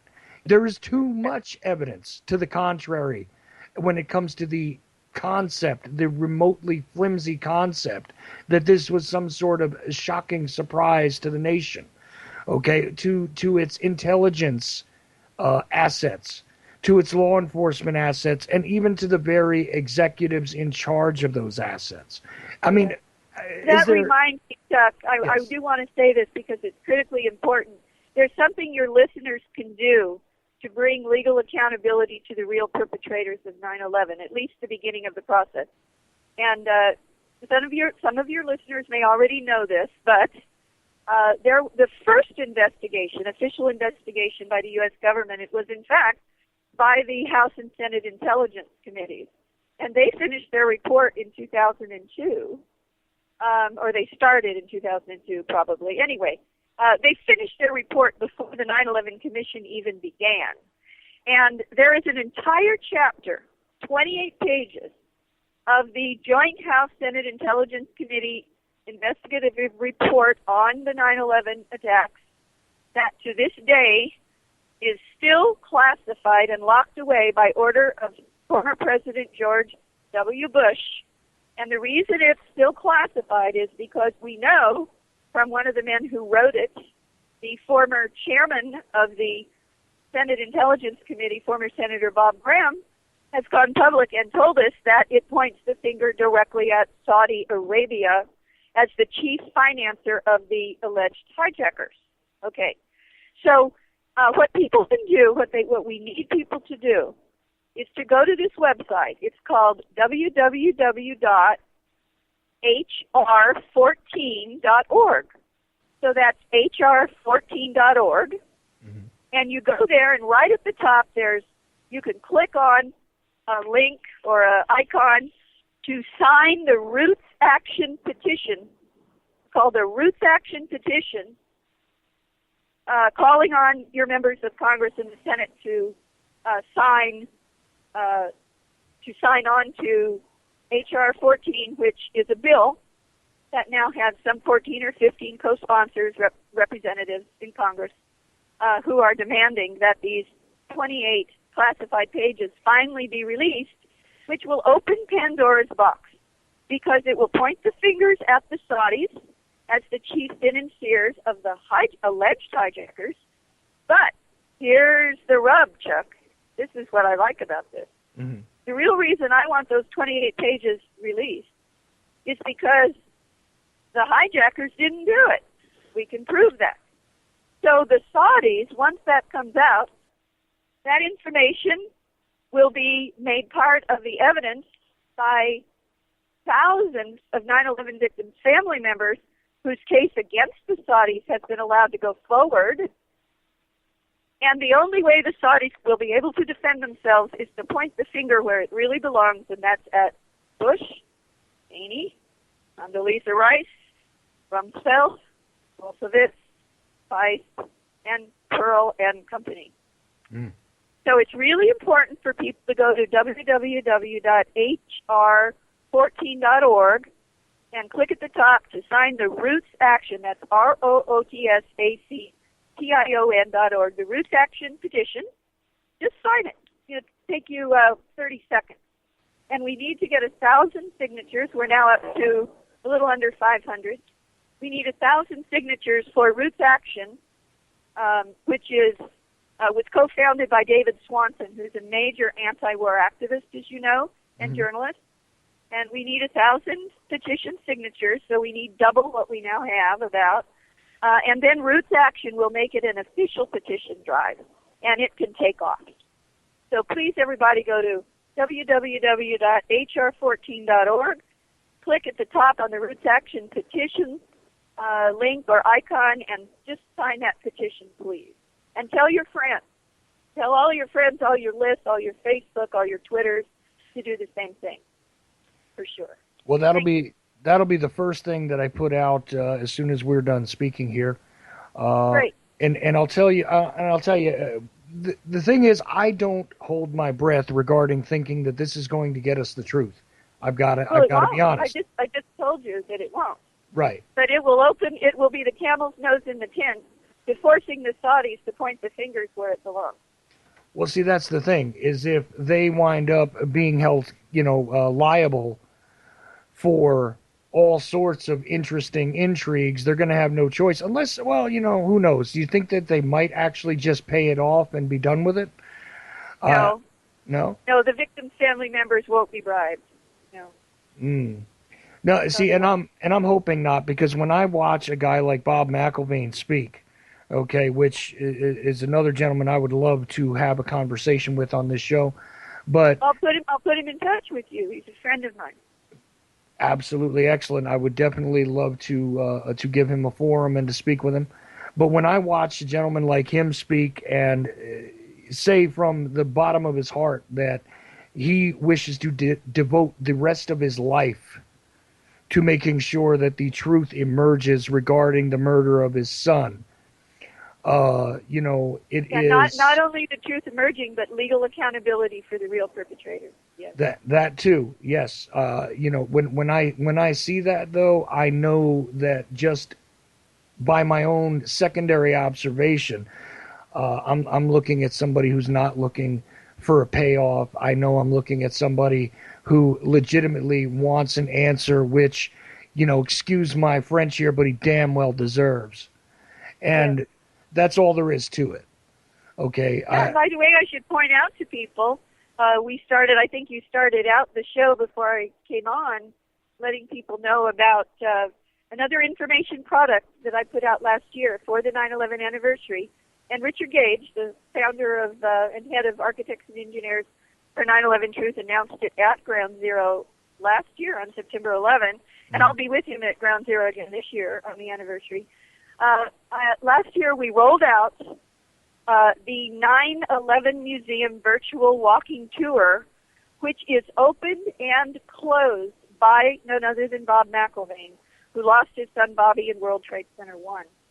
So right.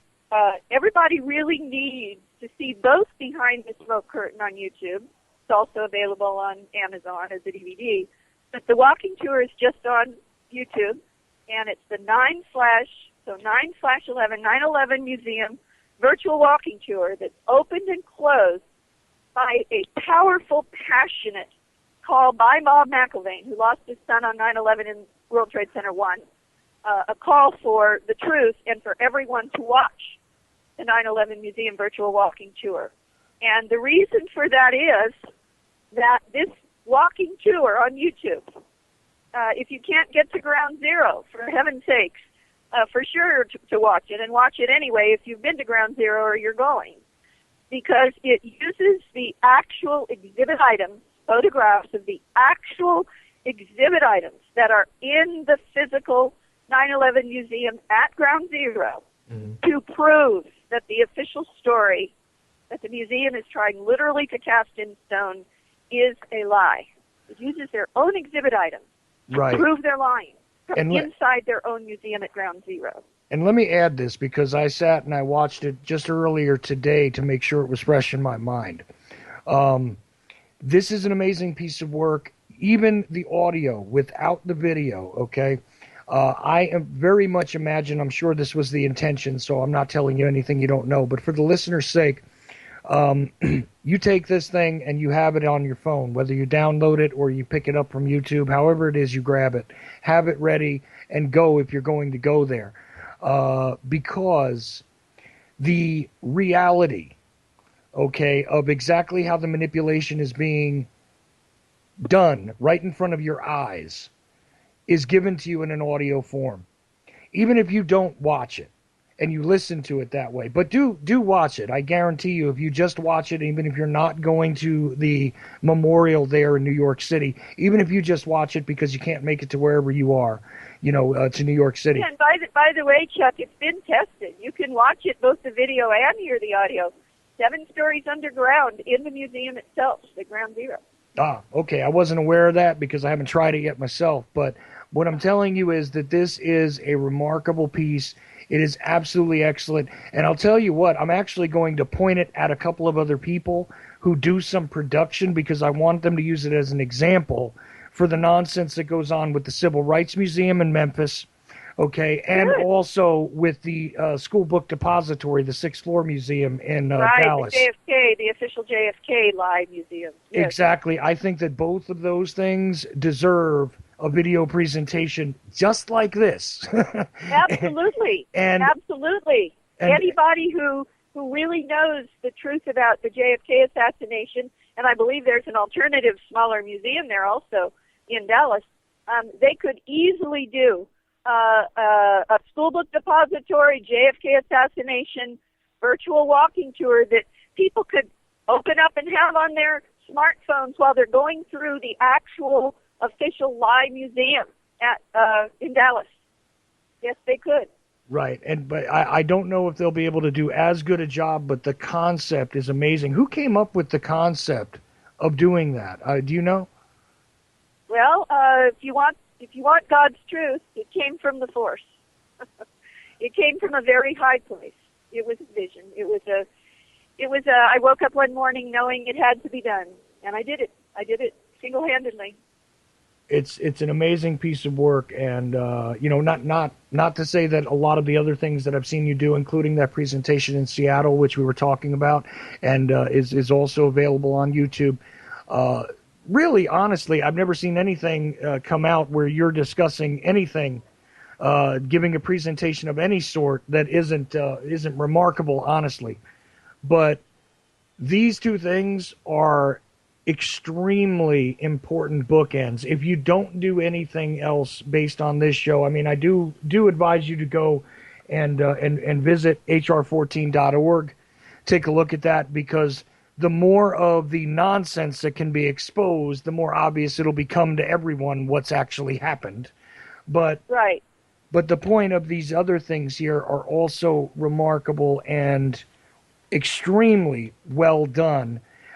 They're the type of thing that you can show to the uninitiated. They're the type of thing that you can use for someone who is unconvinced by And any of the... you can hold house parties. You don't have to do this publicly. You can have your friends and family over in your living room, and you could order the DVD of Behind the Smoke Curtain, pop it into your DVD player, or you could just play it on, on your large screen laptop, and you can have popcorn, and you can educate people in house parties in your...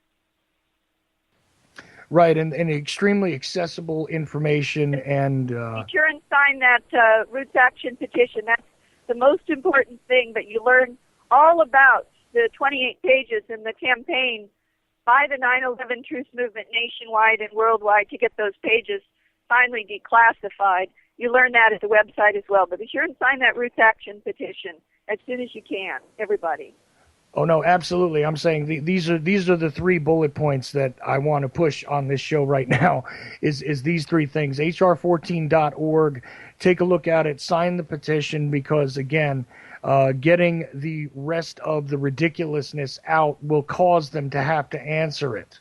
Okay, so that's what the point of that is. The other thing is that these 2 presentations, Behind the Smoke Curtain, as well as the virtual walking tour, which is out on YouTube in a couple of different places. But yeah. It's very easy to find. Just 9/11 virtual walking tour. You'll recognize it. No, 9/11 Museum virtual walking tour. Excuse me, thank you. 9/11 Museum virtual walking tour. And you'll know you're in the right spot because at the very beginning, it is introduced by Bob McIlvaine, who we did discuss here briefly. And I'm telling you, this guy, you will recognize him from a couple of other documentaries, a couple of other shorts on the subject, et cetera, et cetera. I'm telling you that this is different from what you're normally going to run into. It's extremely well done and puts into context the actual evidence that they are showing you to support the official line. Okay, you can see it. You also get to go on a tour as if you were on the inside of the actual museum at Ground Zero. Right. It even actually explains exactly how you enter, what the security measures are, the escalators, where they are, everything. So, yes, it is literally a virtual tour in and of itself. But if you're going to go there physically, absolutely you need it loaded into your phone, or if you still have an iPod or something else you can carry in your pocket, stick your earbuds in and listen to it as you observe things. And they even give advice. Also look at it before you go, and then also bring it up when you go in. Yeah. Yes, absolutely. Barbara, we're running low on time. Okay. So, and I do appreciate the fact that you've spent this time with me today.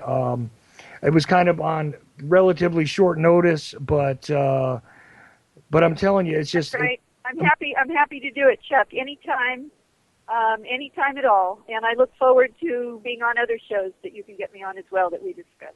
Oh, absolutely. And we're going to revisit this topic and as well as a couple of others, when you have time, because it is just, it's an amazing thing to take a look at what has been utilized to make certain things become reality in this world. And the fact that we now live in the homeland era, the fact that we now live in an era where our longest, standing war in my lifetime, and many of the people that are hearing me, the longest standing war is on an ideology and based on many fictional events, that were misrepresented. The so-called war on terror, Chuck, is much longer than either World War I or World War II. Exactly. But I'm just stating from my lifetime. I observed Vietnam. I observed, briefly, I observed, little minor incursions all the way up until Desert Storm, so on and so forth. But we are now in Afghanistan literally longer than we were in Vietnam. We have now been engaged in this war on terror longer than we were in any of the global conflicts that preceded it. This is an absolute atrocity. This is the absolute murder and the robbery of freedom from millions of people across the globe. And let's remember that only about 3,000 people, a little under, died from the 9/11 attacks, but literally millions have been slaughtered and displaced from their homes based on the 9/11 lie. Precisely.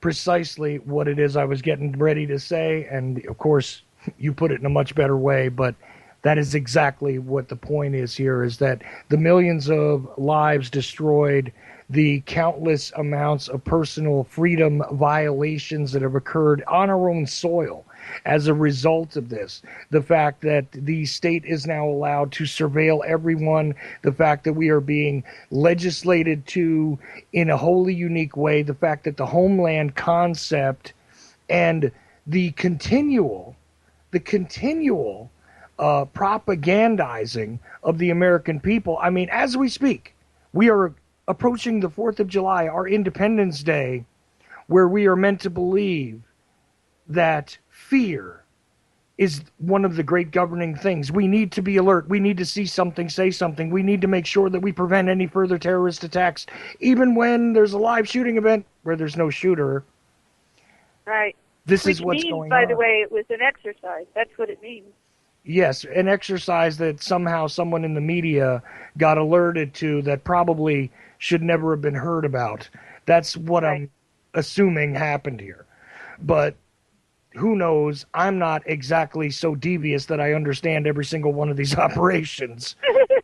But at the that's the logical conclusion based upon all the other so-called exercises, war games, and emergency response exercises on 9/11 on hijack scenarios that went live and were turned into actual attacks. It makes sense that our military is still doing this. They have to do drills to train their people, but it's too often that somebody infiltrates these drills, or somebody at the top decides for whatever reason that they want them to go live, and they put real bullets and live bombs in these exercises, and then real people die. But it started out as an exercise, but real people died. So they confuse people in the 9/11 truth movement, but we're not confused. We know what's happening. So I should say that any time you hear that there's going to be a major military or intelligence exercise in your community, get out of town.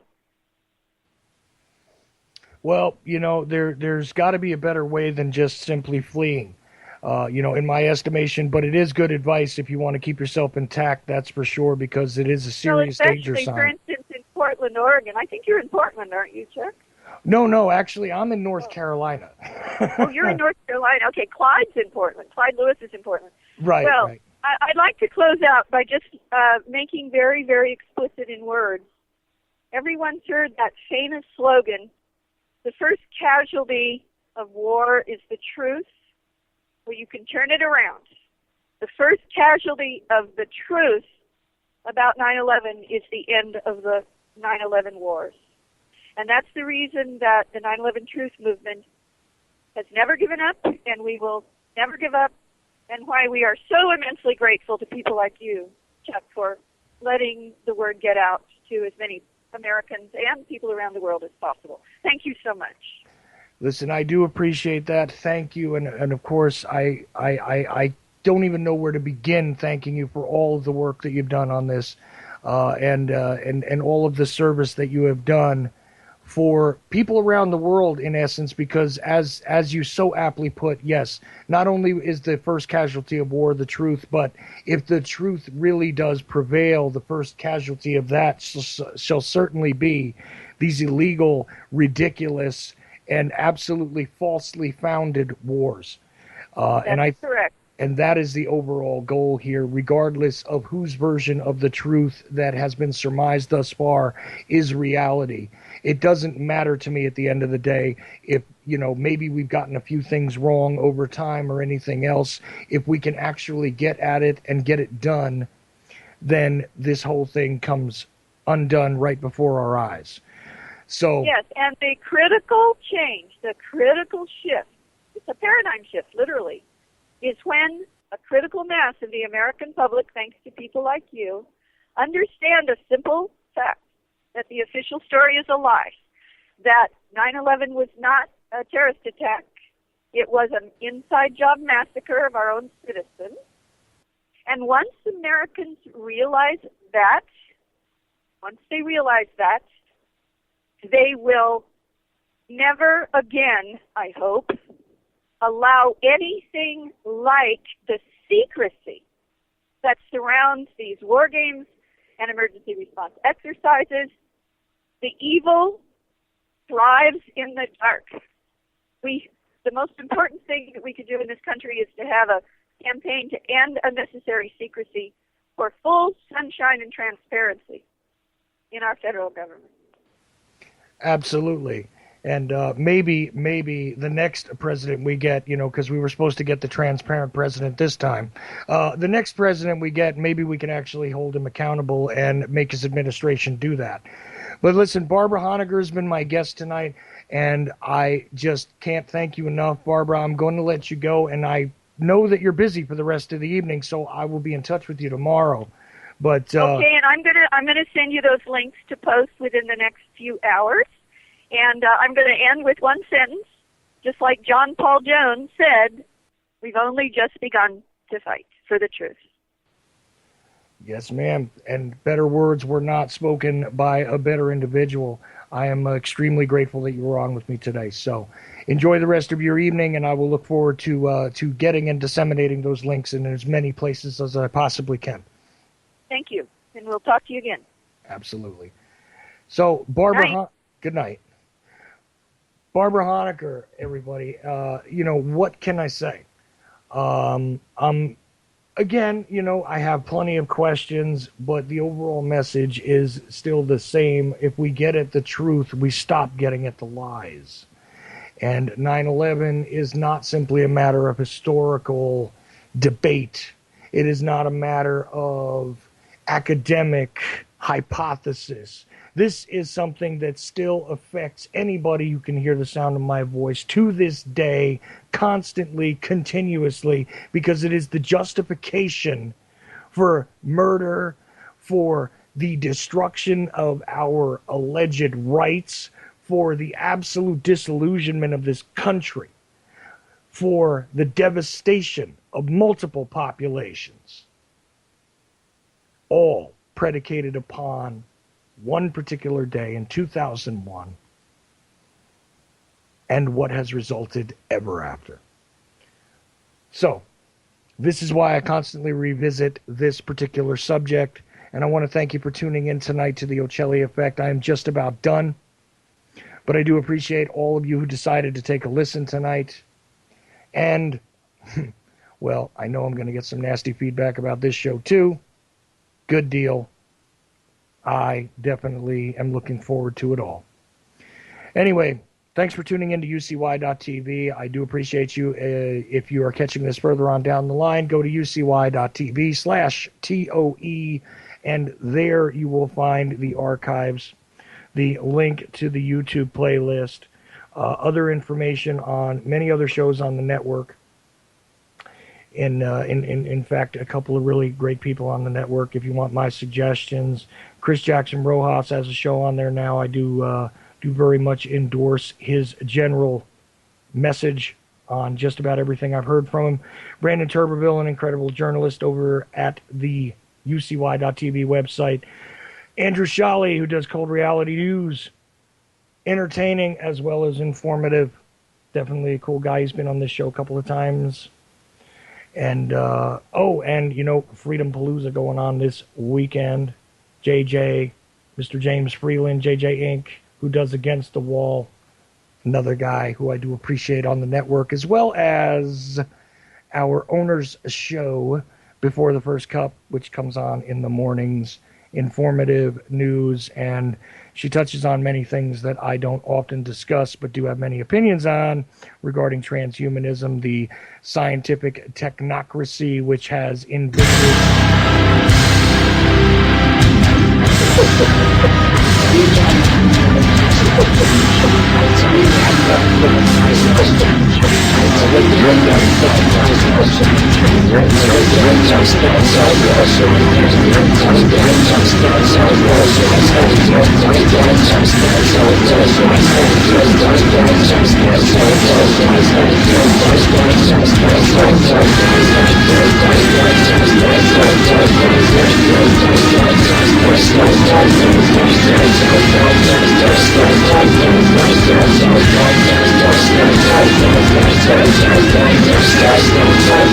night turns into